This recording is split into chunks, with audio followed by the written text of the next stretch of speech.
मैं एक रात उसके साथ सोई और कुछ महीनों बाद पता चला वही आदमी एक लड़की को काटकर मार चुका था। एक इवेंट था। मैं उस समय एक इंस्टाग्राम इन्फ्लुएंसर थी और वो इवेंट एक गोल्फ टूर्नामेंट था। मैंने सोशल मीडिया पर पोस्ट किया था कि फॉलोअर्स आ सकते हैं। जब वो वहां आया तो मुझे ज्यादा हैरानी नहीं हुई। टिकट $250 का था, लेकिन किसी वजह से उस समय ये बात मेरे दिमाग में क्लिक नहीं हुई। वो इवेंट एक ड्रिंकिंग इवेंट भी था और जब वो आया तो वो पहले से ही थोड़ा नशे में था, लेकिन मज़े में लग रहा था। वो भी एक इंस्टाग्राम मॉडल था जिसे मैं ऑनलाइन जानती थी। उसने मुझसे टूर्नामेंट के बाद डेट पर चलने के लिए पूछा। मैं एक सिंगल माँ थी और इवेंट की वजह से मेरे माता पिता अगले दिन तक मेरे बच्चे को संभाल रहे थे, इसलिए मैंने हाँ कह दी। हम बीट पर गए, एक बार में गए और कुछ खाने का ऑर्डर दिया। वो आदमी दिखने में हैंडसम था, लेकिन उससे ज़्यादा वो बहुत ज़्यादा चार्मिंग था। हमने एक बियर पी, फिर उसकी कार में उसने मुझे वीड ऑफर की। मैं बहुत कम स्मोक करती हूँ, लेकिन मैंने सोचा चलो ठीक है। हमने कार में स्मोक किया, फिर एक और बार में गए। वो हर किसी से फ्रेंडली था और उसने मुझे कई बार हंसाया। फिर हम शराब की दुकान गए और उसके बाद सीधे उसके घर।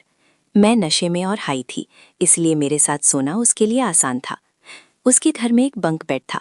मुझे याद है कि वो मेरे ऊपर था, बहुत स्वार्थी और आक्रामक था। मैं डर गई थी। मैंने उसे रोका नहीं, सिर्फ डर की वजह से। उसने मेरी कार चलाई थी और मेरी कार अभी भी गोल्फ टूर्नामेंट वाली जगह पर थी। हम इतनी दूर थे कि मैं ऊबर का खर्च भी अफोर्ड नहीं कर सकती थी। अगली सुबह मैं बाथरूम गई और फ्लश करने के बाद मैंने देखा कि टॉयलेट से एक लंबा पाइप निकल रहा है। वो परेशान हो गया और बोला कि पाइप खराब हो गया है और वही पाइप उस वीट को पानी देने के लिए इस्तेमाल होता है जो वो और उसका रूममेट उगा रहे थे।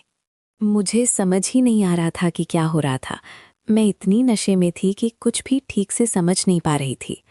मैं बार बार माफ़ी मांगती रही और बहुत डरी हुई थी। नीचे आने पर मैंने पहली बार घर की दीवारें और सजावट ठीक से देखी। हर जगह चाकू और हथियार डेकोरेशन की तरह लगे हुए थे।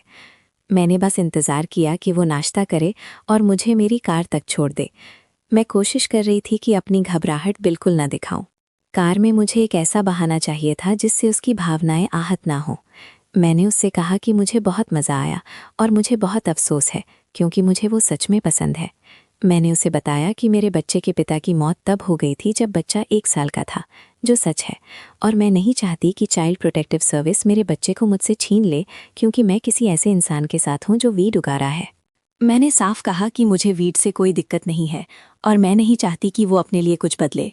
बस यही अफसोस है। ड्रॉप करने से पहले मैंने उसे एक आखिरी बार मुझे किस करने दिया। जैसे ही मैं वहां से निकली, गाड़ी चलाते समय मैं कांप रही थी। वाइब्स बहुत गलत थीं। अगले ही दिन जब उसने मुझे छोड़ा, वो एक और लड़की से मिला जो हमसे 10 साल छोटी थी, एक 18 साल की, बिल्कुल मेरी जैसी। उसने उसे लगभग 3 हफ्ते डेट किया, फिर उस लड़की ने उसे छोड़ दिया। उसके बाद उसने उसे बुरी तरह स्टॉक करना शुरू कर दिया, इतना कि उसे कई बार गिरफ्तार किया गया। उसी साल सितंबर में वो आखिरी बार जेल से बाहर आया। वो एक बार गया, वहाँ एक लड़की से मिला और उसे अपने घर ले गया।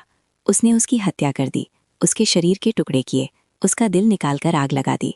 वो इस समय अपने अपराध के लिए उम्र कैद की सज़ा काट रहा है। और सच बताऊं, आज भी मुझे बार बार फ्लैशबैक आते हैं।